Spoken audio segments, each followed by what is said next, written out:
des poches. Si tu vas en guerre, pris une fois. Si tu vas en mer, pris 2 fois. Donc les différents ports, vous les connaissez tous très bien. Honfleur, Dieppe, La Rochelle notamment. Et ici, donc, on a représenté avec des gravures d'époque ou encore en 1653. Et donc c'est là où Jalmans va dire d'utiliser la somme des 22 livres du coup de Madame de Bullion. Évidemment, parce que s'il n'y a plus de population, il n'y a plus de vie. Donc là, on a le rôle de 1753 avec les noms des colons que va ramener Chaumdet de Maisonneuve. Et du coup, il y a quand même une petite oise au milieu. Marguerite. Marguerite. Donc voilà, avec Marguerite ici, on voit une gravure 19e, mais on voit sa maison, voilà, qui était juste à côté de l'office du tourisme et l'église Saint-Jean où elle a été baptisée.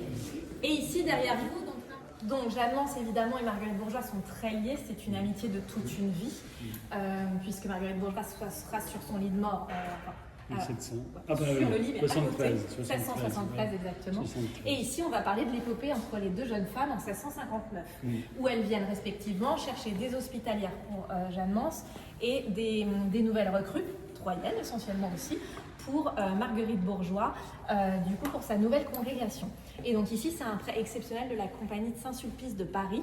Donc, quand elle arrive, Jalmans est paralysée du bras droit depuis 2 ans, dû à sa chute sur la glace. Et donc, elle va toucher le reliquaire en forme de cœur de Jean-Jacques Ollier et retrouver en fait toute la chaleur, et elle dit qu'elle a cette population. Et donc, évidemment, il faut une attestation de ce miracle, donc on lui dit « il faut écrire ». Donc, on l'a fait écrire, je crois qu'elle est droitière.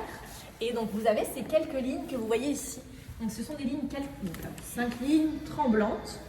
Et dans les pages suivantes, on a quelques jours plus tard, on l'a fait écrire, et là, elle écrit de sa bonne écriture, en fait, une dizaine de pages. Donc là, voilà, c'est l'attestation du miracle. Je laisse tout le monde en décider. Et ici, un très très beau prêt des archives de Charente-Maritime, puisque ce sont les contrats d'engagement de Jalmans au retour. Donc c'est très important de les mettre en contrepoint du rôle de 1753. C'est pour montrer qu'elle a vraiment ce rôle de fondatrice à égalité avec Chaumdet et qu'elle va pouvoir en fait procéder au recrutement des colons et notamment de familles sur cette recrue de 1659. Et en fait, à chaque paragraphe, on a la très belle signature de Jalmans. Voilà, pour sceller l'acte. On est au départ, sur ces 20 premières années, on a quand même Ville-Marie qui reste dans ce projet religieux porté par Jalmans et Chaumdet, vraiment une autonomie. Et il va y avoir ce basculement, évidemment, quand la Nouvelle-France devient colonie royale. Au départ, comme vous le savez, la gestion de la Nouvelle-France est confiée aux marchands, voilà, monopole du commerce de fourrure contre développement de la population. Et puis, j'ai trouvé des BD historiques, des BD très bien sourcées. Et donc celle-ci est la plus emblématique, 1642 évidemment, la date de Ville-Marie. Et l'histoire en fait est contée avec 2 BD. Une BD du point de vue de Gautier pour le point de vue des colons français et une point de vue du côté de son ami en fait autochtone. Donc vous voyez même les couvertures se complètent. Oui.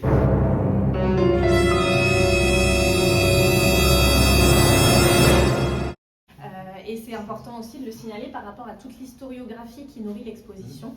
C'est que maintenant, ce discours ne se fait plus uniquement du point de vue européen, qui s'est longtemps fait, où l'autochtone est en second plan, mais on a bien une lecture de l'histoire à 2 voix. Donc je trouvais ça assez chouette de le mettre en avant par la forme de la BD. Et en fait, on avait fait une collaboration, on a une petite sélection, parce que j'en ai trouvé plusieurs, des BD du côté Québec et français. Et bien, du côté de Jalmans, pardon, j'essaie de ne pas trop le mettre sur les documents. Donc Jalmans, ça va être avec le travail de Marie-Claire Daveluy pour la biographie de référence dans les années 30. Et donc on va découvrir qu'elle n'est pas née à Nogent, mais pas Nogent sur Seine, voilà. Et donc Nogent, mais à Langres. Donc forcément on a du coup un prêt très généreux. Mais c'est pas Marie-Claire Daveluy qui a trouvé l'acte de baptême. Non, elle a mandaté le prêtre, oui. Elle a mandaté plusieurs personnes. Au tout début, Langres veut hériter du monument à Jalmans. Ça montre vraiment cet engouement qui est porté par Justin Melson. Et ensuite, ce projet, évidemment, très ambitieux en 1939, qui n'appelle pas. Donc ce projet géant de la sculpture, avec le logement du gardien compris, et cette croix.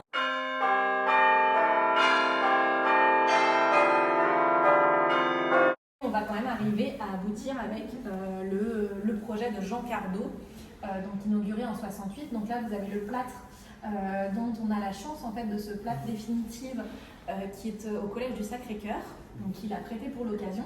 J'avais aussi fait des recherches, mais j'en ai trouvé 2 autres exemplaires de plâtre, mais c'est des plâtres préparatoires, donc on n'est pas dans la position définitive. Il y a pu avoir des jeux sur les plissés, et à un moment elle a la main plutôt au cœur, elle a la main, il y a toute une réflexion. Donc voilà, donc cette très belle Jeanne, et je ne résiste pas à vous remettre la citation de Jean Cardot que vous devez connaître par cœur, mais Jeanne Mance est élégante dans sa simplicité, résolue dans sa démarche, attentive à l'appel qui la sollicite et le regard fixé vers la source de son inspiration. Donc ça me permet, pour les gens qui ne sont pas de langue, de leur dire que voilà, elle est sur le square, sur l'emplacement de l'église, et qu'elle regarde vers la cathédrale, contrairement à Diderot qui lui tourne le dos. À Langres, vraiment quelque chose. Il n'y a pas beaucoup, hein, Langres. Voilà, donc quand même, cette plaque en l'honneur de G.C. Fléché, le très beau, évidemment, monument à Jeanne Mance, et la maison natale, qui avait été redécouverte. Nous avons la propriétaire. Le propriétaire, voilà. Qui en plus nous avait d'un travail depuis 2023, depuis mon arrivée au département de l'Aube, donc voilà un peu moins de 2 ans pour le travail de recherche, tous les demandes de prêt et la réalisation de la scénographie. Donc après on a toute l'équipe du département qui est dessus, les prêteurs, il y a beaucoup de choses à faire, les assurances, les transports. C'est un sacré défi, et puis aussi la collaboration avec tous les membres, les personnes associées, dont les associations, dont l'association Jeanne Mance aussi. Donc ça c'est vraiment un projet aussi, un travail d'équipe. Ça a été vraiment cet honneur entre guillemets de porter cette synthèse. Et on réfléchit peut-être aussi à en avoir une version à Montréal l'année prochaine. Merci Daphné pour l'applaudir quand même les jeunes. Merci pour cette super balade. Merci.